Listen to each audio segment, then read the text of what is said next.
আসসালামু আলাইকুম। আশা করছি সকলেই মহান আল্লাহ তাআলার অশেষ রহমতে অনেক অনেক ভালো আছেন এবং সুস্থ আছেন। সরল সুদের দুটি ক্লাস হয়েছে। আজকে আমরা চক্রবৃদ্ধি মুনাফা বা চক্রবৃদ্ধি সুদ নিয়ে আলোচনা করব। আশা করছি আজকের ক্লাসের পর এটা কখনোই আর ভুল হবে না।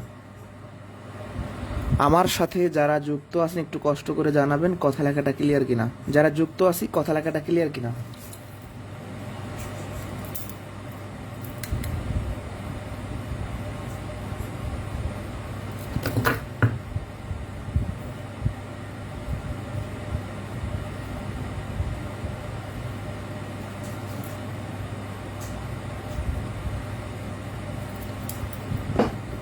কথা লেখা ক্লিয়ার কিনা।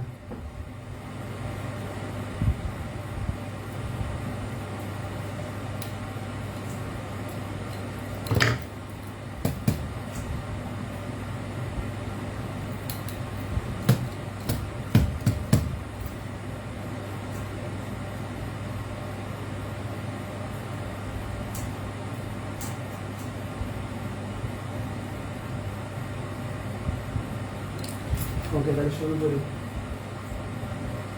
আলহামদুলিল্লাহ ভালো আছি। আশা রাখছি আপনারা সকলে ভালো আছেন, সুস্থ আছেন।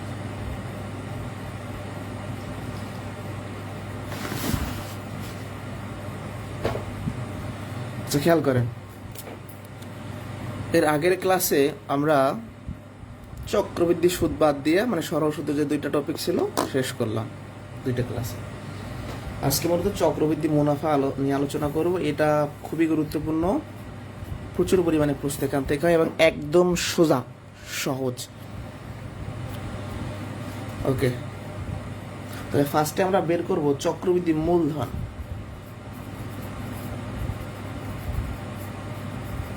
এটা আসলে কোনটা, মানে আমরা সরল সিস্টেমে যেটাকে সুদ আসল বলতাম, মানে সুদে আসলে মিলা যে টাকাটা হয় আসল, এটা সুদ আসল বলতাম সরল সিস্টেমে। আর চক্রবৃদ্ধি সিস্টেমে এটার নাম হবে চক্রবৃদ্ধি মূলধন, মানে আসল সহ টোটাল যে মুনাফাটা, আসল সহ মুনাফা। তো যাই হোক, আমরা শুরু করি।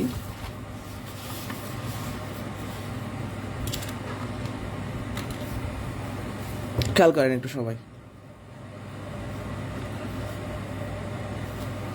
চক্রবৃদ্ধি মূলধন, চক্রবৃদ্ধি সুদাসল, সবৃদ্ধি মূল, আসল সহ মুনাফা, এই সবগুলা একই জিনিস, মানে সবগুলাই চক্রবৃদ্ধি মূলধন বোঝায়। কি কি বলছি? চক্রবৃদ্ধি মূলধন, চক্রবৃদ্ধি সুদাসল, সবৃদ্ধি মূল, আসল সহ মুনাফা, এগুলো সব একই জিনিস। তো চক্রবৃদ্ধি মূলধন বের করার বইয়ের একটা সূত্র আছে। চক্রবৃদ্ধি মূলধন সমান মূলধন গুণন 1 প্লাস সুদের হার ভাগ 100, পাওয়ার হচ্ছে বছর। তো এই চক্রবৃদ্ধি মূলধনকে, চক্রবৃদ্ধিকে কম্পাউন্ড বলা হয়। তো আমরা সি দ্বারা প্রকাশ করব, মূলধন মানে পি, সুদের হার মানে আর, আর বছরকে এন দ্বারা প্রকাশ করব। মানে আপনি বাংলায়ও শিখতে পারেন বা চাইলে সিম্বল দিয়ে প্রকাশ করতে পারেন। আমরা ফার্স্টে সূত্রের সাহায্যে শিখব, তারপর একটা চমৎকার টেকনিকের মাধ্যমে শিখব। জামিল সাহেব 10% মুনাফায় ব্যাংকে 3000 টাকা জমা রাখেন। প্রথম বছরান্তে মানে 1 বছর শেষে তার চক্রবৃদ্ধি মূলধন কত? ফার্স্টে আমরা সূত্রের সাহায্যে করি, চক্রবৃদ্ধির মূলধন। সূত্রটা কি আছে? মূলধন, মূলধন কত? 3000 টাকা গুণন 1 প্লাস সুদের আর কত? 10, 10 ভাগ 100। সময় কত? প্রথম বছর মানে 1 বছর। এই শূন্য শূন্য কাটা যায়, তাহলে এখানে 10 লসাগু, 10 একে 10 যোগ 1, উপরে 10 আর 1 11 আর নিচে 10, শূন্য শূন্য কাটা, 3 11 33 আর 2টা শূন্য, 3300 টাকা হচ্ছে আমাদের অ্যান্সার। 3300 টাকা হচ্ছে আমাদের অ্যান্সার। একটা মিনিট, এটা তো আমরা সূত্রের সাহায্যে করলাম, সবাই পারবে এটা। সূত্র ছাড়া করা যায়, সূত্র ছাড়া করার নিয়মটা খুবই সহজ। বিকল্প নিয়মটা দেখাচ্ছি। বিকল্প নিয়মটা হচ্ছে, প্রশ্নে যে সুদের হার দেওয়া থাকবে, মানে যে পার্সেন্টেজটা দেওয়া থাকবে, আমরা তার সাথে 100 যোগ করবো সবসময়। কি বলছি? যে পার্সেন্টেজটা থাকবে তার সাথে 100 যোগ করবো। তাহলে 10-এর সাথে 100 যোগ করলে কত হয়? 110%। এখন এই নতুন পার্সেন্টেজটাকে আসল টাকার সাথে ততবার গুণ করব যত বছরের বলবে।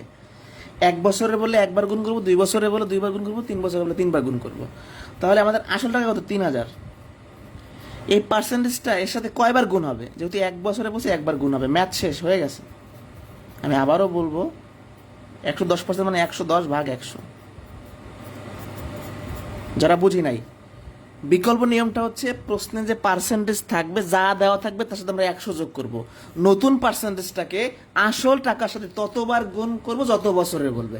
আরেকবার বলতেছি, প্রশ্নে যে সুদের হার দেওয়া থাকবে তার সাথে আমরা 100 যোগ করব।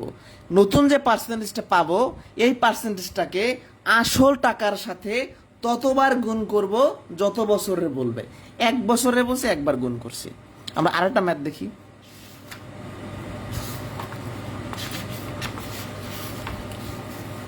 বলছে কি, এক ব্যক্তি বার্ষিক 10% চক্রবৃদ্ধি সুদে 600 টাকা ব্যাংকে জমা রাখলেন। 2 বছর শেষে ওই ব্যক্তি সুদ সহ কত টাকা পাবেন? সুদ সহ টাকা মানে চক্রবৃদ্ধি মূলধন চাইছে। তো আমরা আগে ফার্স্টে সূত্রে সাহায্য করব, তারপর বিকল্প নিয়মে করব। সূত্রটা কি ছিল আমাদের? আমি লিখে দিই সূত্রটা। আসল গুণন 1 + হার ভাগ 100 পাওয়ার হচ্ছে বছর। আসল কত? 600 টাকা।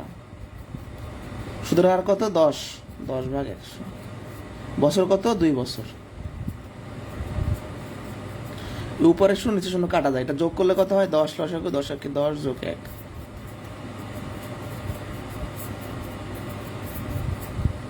600। এই ভগ্নাংশটার স্কয়ার মানে কি? 2 বার গুণ। 1 বার 2 বার। 0 0 কাটা, 0 0 কাটা। 11 বার গুণ করলে 121। 6 × 6 14 মানে 12 দিয়ে থাকে 1 100। এটা হলো সূত্রের সাহায্যে। এবার আমরা বিকল্প নিয়মে যাব। বিকল্প নিয়মটা দেখেন, প্রশ্নে যে সুদের হার দেওয়া থাকবে তার সাথে আমরা 100 যোগ করবো। কত হয়? 110%। এই পার্সেন্টেজটাকে আসল টাকার সাথে ততবার গুণ করব যত বছরের বলবে। আসল টাকা 600, এখানে 2 বছরে বলছে 2 বার গুণ করেন। 1 বার 2 বার, আপনার ম্যাথ হয়ে গেছে, 2 লাইনে শেষ। পার্সেন্টেজ মানে নিচে 100, তাই না?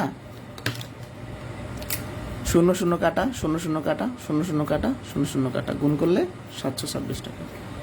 তাহলে টেকনিকটা খুবই সহজ। প্রশ্নে যে সুদের হার দেওয়া থাকবে আমরা তার সাথে 100 যোগ করব।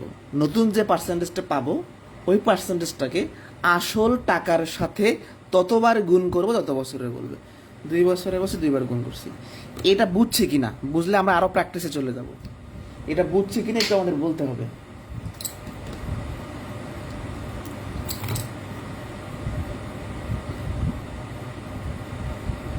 বুঝতে পারছে কিনা? বুঝলে আমরা আরো সামনে চলে যাবো, কিছু ম্যাথ করবো।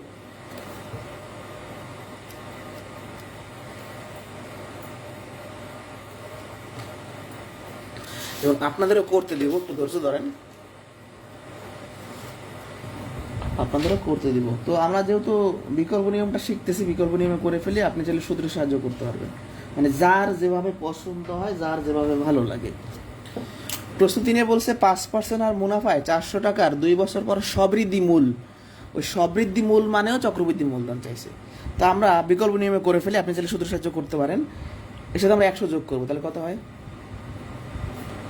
105%। এখন খেয়াল করেন, এই যে 800 টাকা 400, এর সাথে এই পার্সেন্টেজটা কয়বার গুণ করব? 2 বছরে বসে 2 বার গুণ করব। 1 বার 2 বার, ভাই একদম সোজা, এর থেকে সহজ কিছু নাই। 105%-এর মানে হলো 105-এর নিচে 100 হবে, মানে পার্সেন্টেজ তুলে দিলে নিচে 100 দিতে হয়। 2 2 0 কাটা, 4 দিয়ে এটাকে ভাগ করলে 25।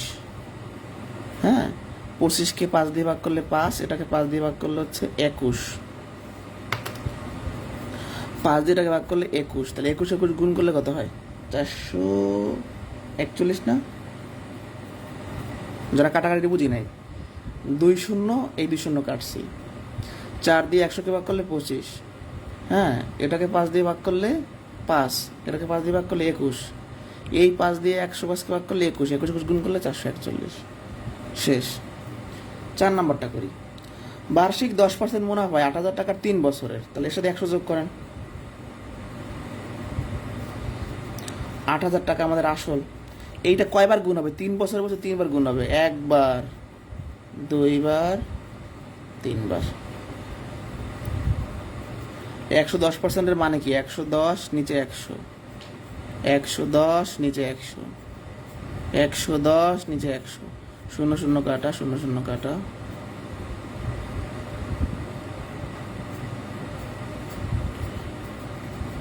3টে 11 গুণ করলে হবে 1331, 8 8 8, 3 8 24-এর 4, 16 10,648 হবে। 8 থেকে 2, 3 24 26, 7 থেকে 2, 10, এটা হচ্ছে answer। যদি বুঝে থাকেন তাহলে তো ভালো, না বুঝলে কমেন্টে জানাবেন। 5-এর অ্যান্সারটা সবাই কমেন্টে দিবেন, দেখি কে আগে পারে। প্রশ্ন 5-এর অ্যান্সার কে আগে পারে, দেখা যাক।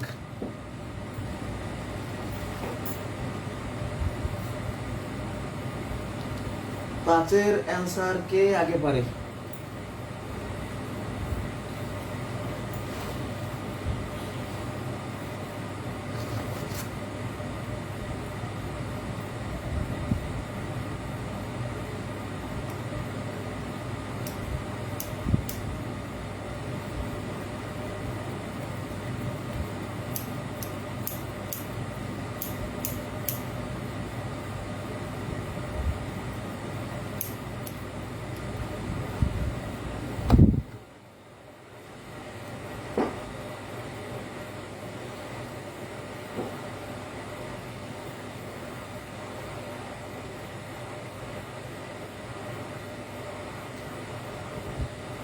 তাড়াহুড়া করে ভুল করছে, অনেকে তাড়াহুড়া করতে যেয়ে ভুল করছে। দেখা যাক এটা কার অ্যান্সার কত। এটা কিন্তু 41তম বিসিএস প্রিলিমিনারি পরীক্ষায় আসে। দেখেন তো আমাদের কত সেকেন্ড সময় লাগে এটা করতে। 10%-এর সাথে 100 যোগ করলে আমরা জানি যে 110% হচ্ছে। আসল টাকা আমার 800, তাহলে 800-র সাথে এটা কয়বার গুণ হবে? 2 বছরে বছর 2বার গুণ হবে, 1বার, 2বার। 110 ভাগ 100, 110 ভাগ 100, 0 0 কাটা, 0 0 কাটা, 11 বার গুণ করলে 121, 8 8 8, 8 দোকানে 16, 6 থেকে 1, 8 থেকে 9। তাহলে চক্রবৃদ্ধি মূলধন আশা করছি পারবো, আমাদের ভুল হওয়ার কথা না। আরও একটা কনসেপ্ট আছে, সেটা সামনে দেখাচ্ছি। বাট বেসিক্যালি বা নর্মালি যদি জেনারেল চিন্তা করেন, এগুলাই পরীক্ষা আসে, মানে এর বাইরে কিছু নাই। ষান্মাসিকের একটা ব্যাপার আছে, আমরা দেখাবো সামনে সেটা। এই পর্যন্ত তো ডান। এই পর্যন্ত কোনো সমস্যা আছে কিনা বলেন? এই পর্যন্ত কারো কোনো প্রবলেম আছে কিনা?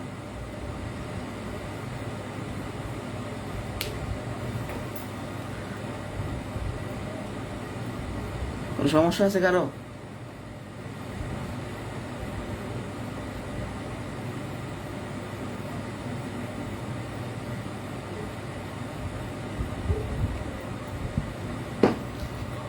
ওকে,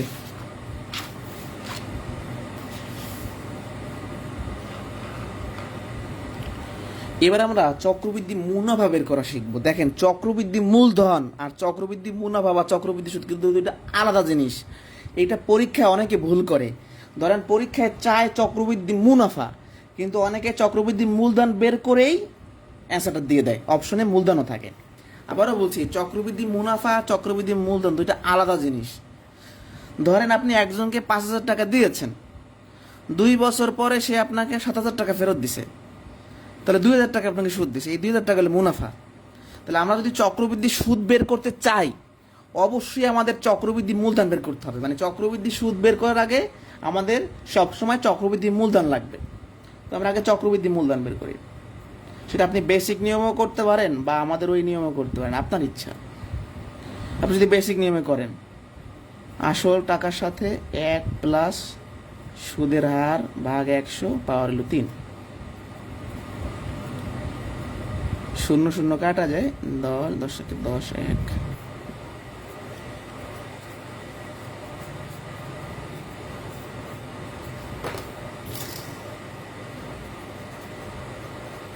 এটার পাওয়ার 3, তাহলে 3 বার গুণ, 1 বার, 2 বার, 3 বার।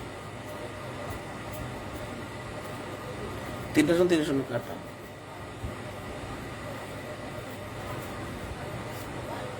ঠিক আছে। 3টা 11 গুণ করো, তাতে 5 8 কে 5, 3 5 15, 5 8 থেকে 1, 15 16 7 থেকে 1, 5 থেকে 6। একজনকে আপনি 5,000 টাকা দিয়েছিলেন, সে আপনাকে সুদে আসলে মিলে, চক্রবৃদ্ধি মূলধন মানে হলো সুদে আসলে মিলে যেটা ফেরত দেয়। একজনকে আপনি 5,000 টাকা দিয়েছিলেন, সে আপনাকে 3 বছর পরে 6,655 টাকা ফেরত দিচ্ছে, তাহলে মুনাফাটা কত?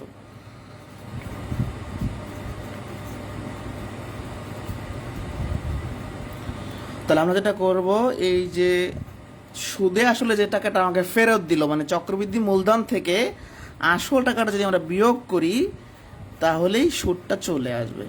তাহলে চক্রবৃদ্ধি সুদের জন্য চক্রবৃদ্ধি মূলধন বের করতে হবে। চক্রবৃদ্ধি মূলধন থেকে আসল টাকা বিয়োগ করলে সুদ পাওয়া যায়। শেষ, 1655 টাকা আমাদের অ্যান্সার। এগুলো পরীক্ষা আসতে পারে, বাট তেমন একটা আসে না, আগেরগুলো বেশি আসছে। বুঝতে পারছি?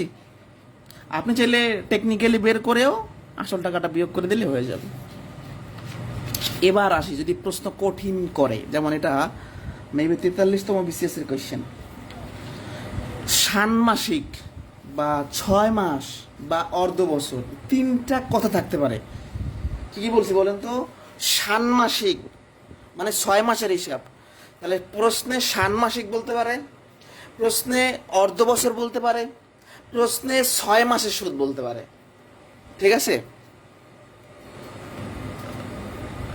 এখন খেয়াল করেন,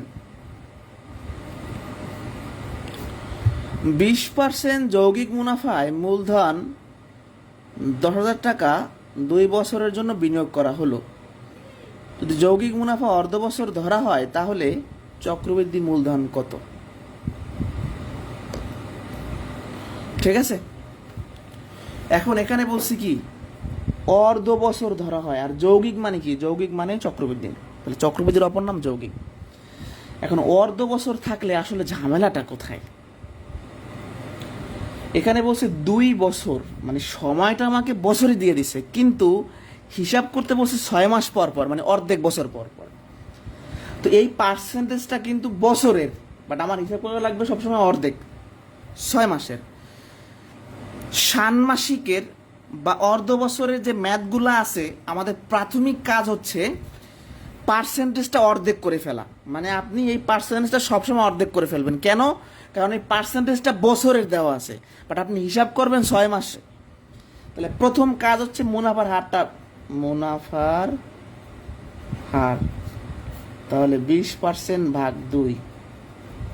তাহলে যাদের মনে প্রশ্ন জাগলো যে কেন ভাই আপনি অর্ধেক করলেন, তার জবাবটা হচ্ছে এই 20% তো বছরের হিসাব, বাট আমাকে করতে হবে অর্ধেক বছর ধইরা, তাহলে অর্ধেক করে ফেললাম। এবার সূত্রে সব কিছু আগের মতো, মূলধন 1 + r/100, জাস্ট এখানে চেঞ্জ। আপনি আগে পাওয়াটা দিতেন বছর, আর এখন বছর দিবেন না, এখন দিবেন 6 মাস যতবার আসে। আচ্ছা, আপনারা একটু আমাকে বলেন তো, 1 বছরে 6 মাস কতবার আসে? কমেন্টে জানান। 1 বছরে 6 মাস কতবার আসে, একটু কমেন্টে জানান।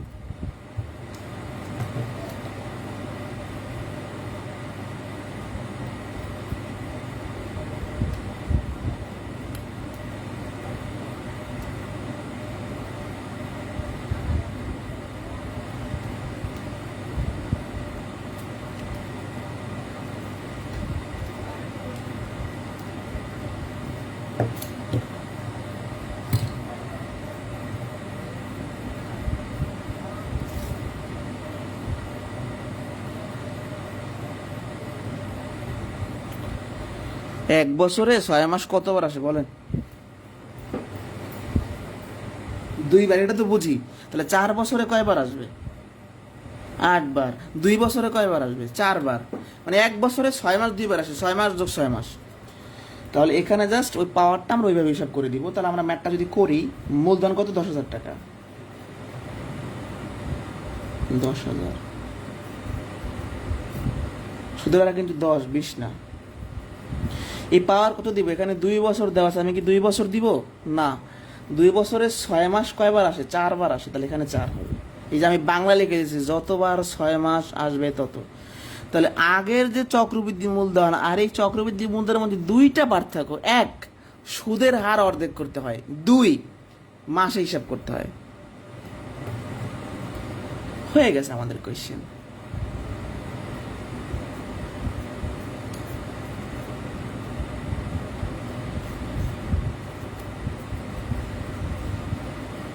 এটার পাওয়ার 4 মানে 4বার গুণ, 1বার, 2বার, 3বার, 4বার। 0 0 কাটা, 0 0 কাটা, 0 0 কাটা, 0 0 কাটা।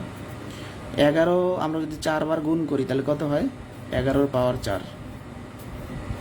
যারা এখনো কিচ্ছু বোঝেন নাই, আবারও বলতেছি, আগের ম্যাথের সাথে এই ম্যাথের তফাৎটা হলো এখানে বছর দিতাম আর এখানে 6 মাস, যতবার হবে তত দিব।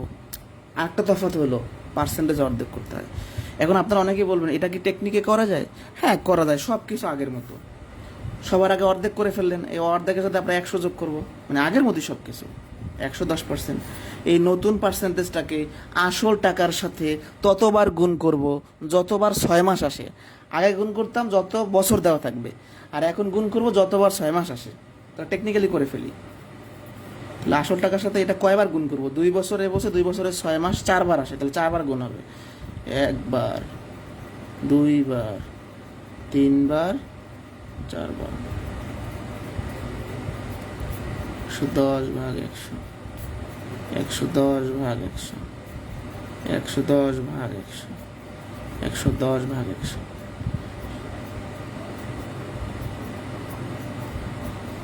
সব কাটা যায়।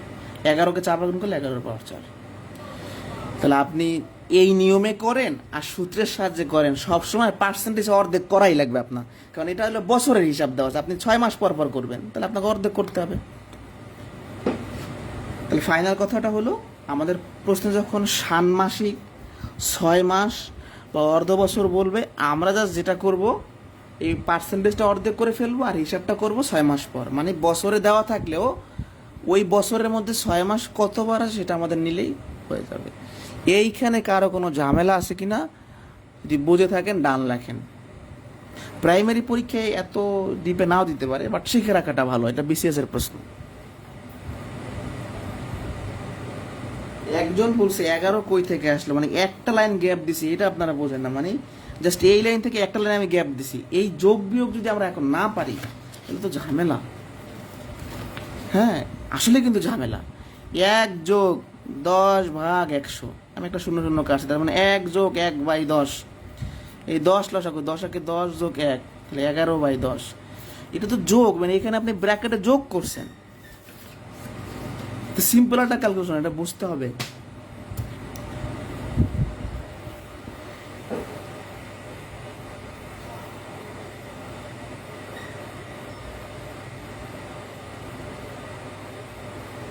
বুঝতে পারছি? আচ্ছা, এরপরে আর 2টা টাইপের অঙ্ক আছে, এক টাইপের অঙ্ক আছে। আমরা আগের ক্লাসে যা শিখছি আর আজকে যা শিখলাম তার মিক্স প্রশ্ন, মানে সরল মুনাফা আর চক্রবৃদ্ধি মুনাফার পার্থক্য নির্ণয়, মানে ক্যালকুলেশন করতে হবে, এমনিতে নতুন কোনো কিছু নাই। বার্ষিক 10% হারে 1000 টাকার 2 বছর পর সরল ও চক্রবৃদ্ধি মুনাফার পার্থক্য কত? মানে একই টাকার একবার সরল মুনাফা বের করবেন, একবার চক্রবৃদ্ধি মুনাফা বের করবেন, তারপর ডিফারেন্স দেখবেন, অবশ্যই চক্রবৃদ্ধি মুনাফা বেশি হবে। তাহলে আমরা আগে সরল মুনাফা বের করি। সরল মুনাফা I is equal to RPN ভাগ 100, মানে আমি আর পারি না ভাগ 100 এরকম। তাহলে আর এর মানটা কত? 10, আসল কত? 1000 টাকা, সময় 2 বছর। 200 কাটা, 10-10কে 100 দিয়ে 200 টাকা। তাহলে আমাদের সরল মুনাফা বের করা শেষ। এখন আমরা চক্রবৃদ্ধি মুনাফা বের করব। তা আমরা জানি চক্রবৃদ্ধি মুনাফার জন্য চক্রবৃদ্ধি মূলধন বের করতে হয়।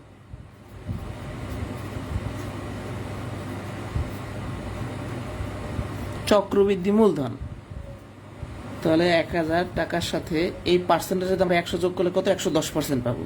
এর সাথে কয়বার গুণ করবো? 2 বছরে বলছে 2বার গুণ করবো। এখানে কিন্তু আবার ষান্মাসিক বলা নাই, নর্মাল প্রশ্ন। মানে আমরা এখন চক্রবৃদ্ধি মূলধন বের করতেছি।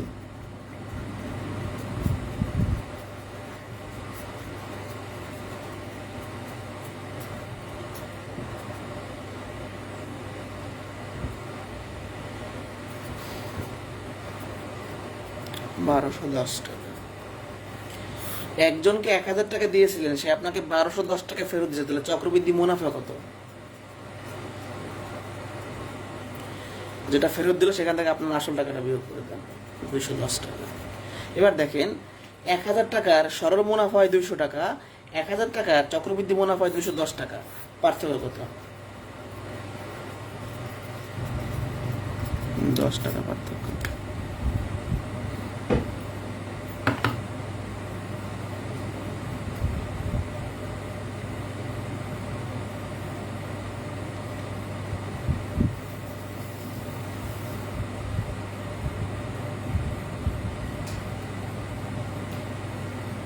যারা বুঝি নাই, 1000 টাকার আমরা সরল মুনাফা বের করছি, এখন 1000 টাকার চক্রবৃদ্ধি মুনাফা বের করতে হবে।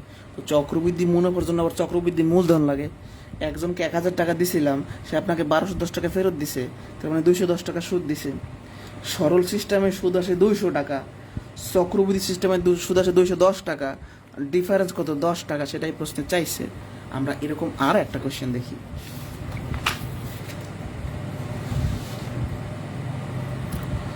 বার্ষিক 10% মুনাফায় 5000 টাকার 3 বছরের সরল মুনাফা ও চক্রবৃদ্ধি মুনাফার পার্থক্য কত হবে?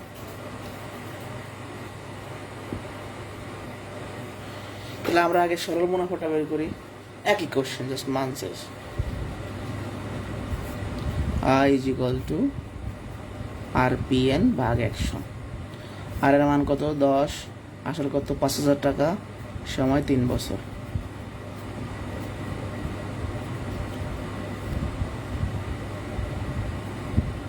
$1500 না টাকা। এবার আমরা চক্রবৃদ্ধি মুনাফা বের করবো। তো চক্রবৃদ্ধি মুনাফার জন্য আবার চক্রবৃদ্ধি মূলধন লাগবে।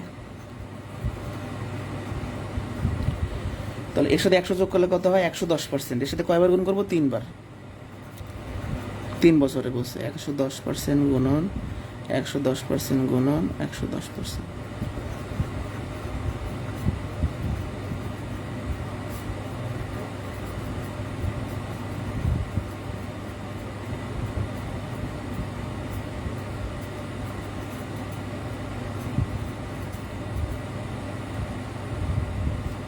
$6,655 হবে না সম্ভবত। 5,000 জমা থেকে 1। একজনকে 5000 টাকা দিছিলেন, সে আপনাকে এই টাকাটা ফেরত দিছে, তাহলে মুনাফা কত? চক্রবৃদ্ধি মুনাফা।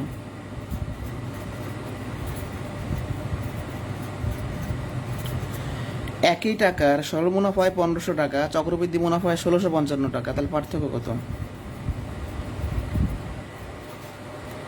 1655 মাইনাস 1500 টাকা, 155 টাকা। প্রাইমারি পরীক্ষায় চক্রবৃদ্ধি মুনাফা থেকে প্রশ্ন করলে এগুলোই আসবে। এর মধ্যে থেকে কমন পাবেন আশা করা যায়।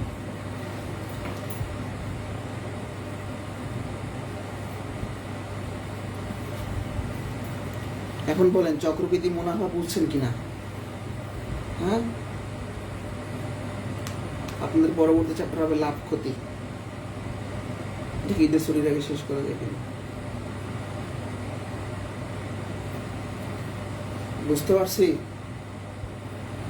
এখন পর্যন্ত যে ক্লাসগুলো হয়েছে বা দেওয়া হয়েছে কে কে করছেন একটু বলেন তো, কমেন্টে বলেন। এখন পর্যন্ত যে যে ক্লাস হয়েছে সবগুলা ক্লাস কারা কারা করতে পারছেন? সবগুলা।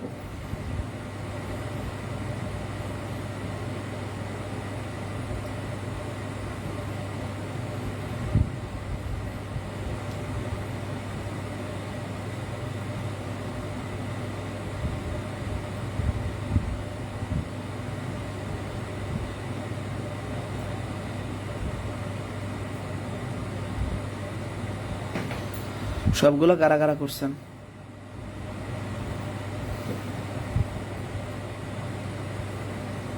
দেখি কয়জন পাওয়া যায়, হিসাব করি। 1 2 3 4 5